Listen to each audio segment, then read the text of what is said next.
तो बिहार की राजनीति में एक फिर से दिलचस्प सियासी मोड़ आने जा रहा है। पूर्व केंद्रीय मंत्री उपेंद्र कुशवाहा की देश के गृह मंत्री अमित शाह के साथ 45 मिनट की मुलाकात चलती है।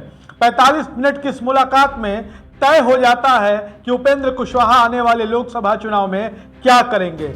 उपेंद्र कुशवाहा की पार्टी को बीजेपी लोकसभा की कितनी सीटें देने जा रही है, कौन कौन सी सीटें देने जा रही है, उपेंद्र कुशवाहा की पार्टी के उम्मीदवार कौन कौन होंगे, किस सीट से होंगे और कैसे आगामी चुनाव की रणनीति बनेगी, किस तरीके से उपेंद्र कुशवाहा नीतीश कुमार और जनता दल यूनाइटेड के लवकुश समीकरण में सेंध लगाएंगे। 45 मिनट की इस बैठक में सब कुछ साफ हो जाता है। वो तस्वीर पूरे देश ने देखी, वो वीडियो पूरे देश ने देखी जब उपेंद्र कुशवाहा अमित शाह से मिलने जाते हैं। उस दौरान जब बैठक होती है, बिहार बीजेपी के पूर्व अध्यक्ष डॉक्टर संजय जायसवाल भी मौजूद रहते हैं। उपेंद्र कुशवाहा के बेहद करीबी माने जाने वाले माधव आनंद भी नजर आते हैं।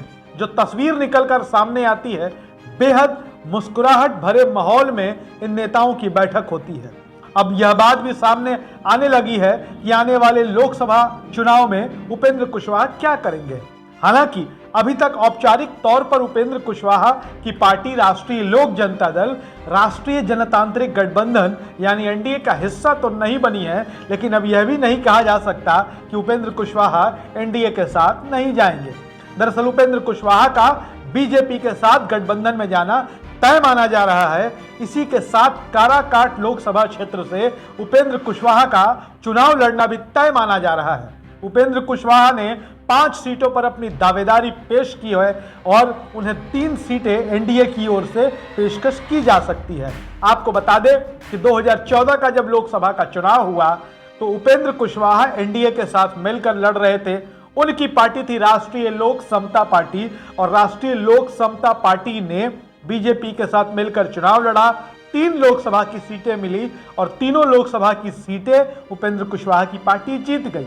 2019 आता है तो उपेंद्र कुशवाहा पलट जाते हैं, एनडीए छोड़कर यूपीए महागठबंधन के साथ आ जाते हैं, आरजेडी और कांग्रेस के गठबंधन में आ जाते हैं। उस दौरान उपेंद्र कुशवाहा को 5 सीटें मिलती हैं। खुद उपेंद्र कुशवाहा 2-2 सीटों से चुनाव लड़ते हैं, काराकाट से, उजियारपुर से। उपेंद्र कुशवाहा दोनों सीटों पर बुरी तरह से चुनाव हार जाते हैं।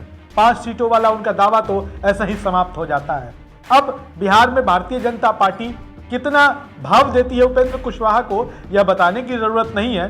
जिस तरीके से अमित शाह के साथ बेहद सौहार्दपूर्ण वातावरण में जो बैठक चली अमित शाह के साथ, उससे यह तय हो गया है कि अब उपेंद्र कुशवाहा बहुत ही आराम से कंफर्टेबल होकर एनडीए के साथ जाएंगे और एनडीए में उन्हें 3 सीटें मिल सकती है। हालांकि बिहार की कई जो डिजिटल चैनल, मीडिया चैनल से जुड़े हुए पत्रकार हैं, उनमें से कई लोगों का कहना है कि महज 2 सीटें ही उपेंद्र कुशवाहा को मिलेंगी। हालांकि कुछ लोग 3 सीटें भी बता रहे हैं, लेकिन 2 या 3 सीटें इतने पर ही उपेंद्र कुशवाहा को संतोष करना पड़ेगा, क्योंकि बीजेपी के लिए अब उपेंद्र कुशवाहा कोई बहुत अनिवार्य नहीं है। सम्राट चौधरी उनके अध्यक्ष हैं और सम्राट चौधरी धीरे धीरे जो बिहार का वो वर्ग जो उपेंद्र कुशवाहा को अपना नेता मानता है, सम्राट चौधरी का असर उन पर, प्रभाव उन पर देखा जा रहा है। ऐसे में बीजेपी के लिए कोई बहुत मजबूरी नहीं कि उपेंद्र कुशवाहा जितनी सीट मांगे उतनी सीट उनको मिल जाए। 2 या 3 सीट उपेंद्र कुशवाहा को एनडीए में दी जाएगी, ये लगभग तय हो चुका है। और इस महीने के अंत तक उपेंद्र कुशवाहा की पार्टी राष्ट्रीय लोक जनता दल औपचारिक तौर से एनडीए में शामिल हो जाएगी। बिहार की राजनीति से जुड़ी तमाम ऐसे ही खबरों को देखने के लिए बने रहिए हमारे साथ। धन्यवाद।